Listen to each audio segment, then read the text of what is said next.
도널드 트럼프에 대한 2차 총격 시도 미수가 있었습니다. 현지 시간 15일 오후 2시경 플로리다주 웨스트 palmbeach에 있는 트럼프 인터내셔널 골프 클럽이었습니다.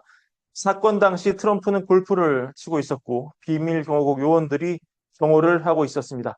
요원들이 트럼프보다 한 돌 앞서서 경호를 하고 있었고 한 남자가 소총을 겨누는 걸 보고 사격을 가했습니다. 이 남성은 검은색 닛산 차량을 타고 도주했지만 붙잡혔습니다. 용의자는 58세 라이언 웨슬리 라우스였습니다. 그가 실제로 총을 쐈는지 여부는 확인되지 않았고 다만 그가 숨었던 덤불에서 소총, 2개의 배낭 그리고 고프로 카메라가 나왔습니다. 트럼프와의 거리는 약 400야드였습니다. 트럼프는 사건 직후 후원 캠페인 이메일을 통해서 나는 안전하고 무사하다. 나를 막을 수 없다. 나는 절대 항복하지 않을 것이다. 라고 썼습니다. 트럼프는 안전하고 암살은 미수에 그쳤습니다. 그렇다면 범인 라우스는 어떤 사람일까요? 그의 암살 미수 소식이 알려진 직후 그의 X, 즉 트위터 계정은 문이 닫혔지만 과거 그가 남긴 흔적들을 확보해서 그가 어떤 사람인지 대략적인 그림을 그려보겠습니다. 먼저 그는 우크라이나 문제에 관심이 많은 사람이었습니다. 이 트윗을 보시면 2022년 2월에 작성된 글이죠. 트윗에서 라오스는 모두가 우크라이나로 가서 싸워야 한다며 자신도 우크라이나로 가서 싸울 준비가 되어 있다고 말합니다. 또한 그는 사람들에게 자신과 함께 할 것을 요청하며 우크라이나로 사람들을 보내기 위한 기여 캠페인을 벌여야 한다고 주장하고 있습니다. 이 트윗은 21년 6월과 21년 4월에 작성된 트윗인데 북한 문제에도 관심이 많은 걸 볼 수 있었습니다. 첫 번째 트윗은 미국 대사에게 보낸 트윗이죠. 당신처럼 뛰어난 미국인과 내가 북한과의 적대 관계를 끝낼 수 있다. 그것은 단순히 친구가 되는 것만큼 간단하다. 협상을 잇고 그냥 대화하고 어울리며 서로를 알아가면 우리는 모두 번영을 바라는 인간일 뿐이라는 것을 알게 될 것이다. 우리는 이 문제를 해결할 수 있다. 이렇게 썼고요.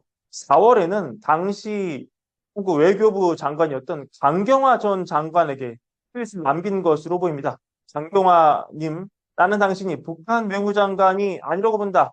만약 그렇다면 우리는 간단하게 김정은이 모든 미국 미디어와 비디오 인터뷰를 하도록 해서 제재를 쉽게 끝낼 수 있을 것이다. 이를 통해 우리는 모두 인간이라는 것을 보여주고 미국 국민이 제재를 끝낼 것이다. 이렇게 글을 올리기도 했습니다. 2020년 3월에 올린 글을 볼까요? 이 글에서는 라오스가 원래는 버니 샌더스를 지지하지 않았지만 그래서는 슬리피 조라고 조 바이든을 비판하면서 버니 샌더스에게 지지를 표명하는 내용이 담겨 있습니다.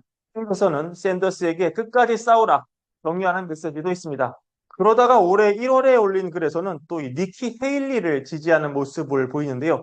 비벡 라마스와미와 팀을 이뤄서 대선과 부통령 후보로 출마할 것을 요청하는 내용인데요. 이 트윗에서 두 사람이 함께하면 승리할 수 있는 후보 조합을 만들 수 있다. 자신만 생각하지 말고 선거의 흐름을 바꾸기 위해 파트너가 되어달라. 이렇게 부탁하고 있습니다.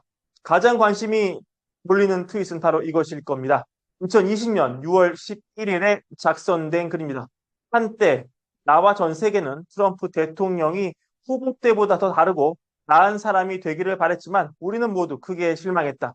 당신이 점점 더 나빠지고 퇴보하는 것 같다. 당신이 사라지면 기쁠 것이다. 이렇게 글을 올린 것 같습니다. 한마디로 트윗을 볼 때 라오스는 세계 평화에 관심이 많고 미국 정치에도 관심이 매우 많은 이런 형태의 사람인 것으로 보입니다. 그가 왜 이런 짓을 했는지는 추후 수사 결과를 통해 더 밝혀질 것입니다. 다만 이번 총격 미수 사건이 과거 트럼프 1차 총격 사건 때처럼 엄청난 돌풍으로 이어지지는 않을 것 같습니다. 구글 트렌드 검색 결과 실시간 보시면 이 당시 총알이 트럼프를 스쳤을 때는 정말 엄청난 트래픽이 몰렸습니다. 지금과는 비교가 안 됐습니다. 하지만 지금은 잠깐 반짝했다가 지금 최근 데이터 보시면 다시 트래픽이 줄어드는 그런 상황이고요. 또 비트코인 시세에도 뚜렷한 움직임은 없고 지금 폴리마켓을 보셔도 트럼프가 다시 살짝 역전했다가 다시 또 해리스가 역전한 모습 보실 수 있는데요. 1차 총격 사건 직후 70%가 넘게 올라갔던 트럼프의 당선 확률, 도박판 확률, 이 정도는 절대 아닙니다. 거의 영향이 없다고 봐야 할 것입니다. 따라서 이번 2차 미수 사건 영향력은 제한적이다 이렇게 봐야 할 것 같고요. 앞으로 추가 소식은 저희 월가 월부가 신속하게 다시 보내드리겠습니다. 오늘 속보 형태로 전해드린 트럼프 피격 관련 영상 이것으로 마무리하고요. 월가 월부 구독과 좋아요 많은 사랑 함께 부탁드립니다. 감사합니다.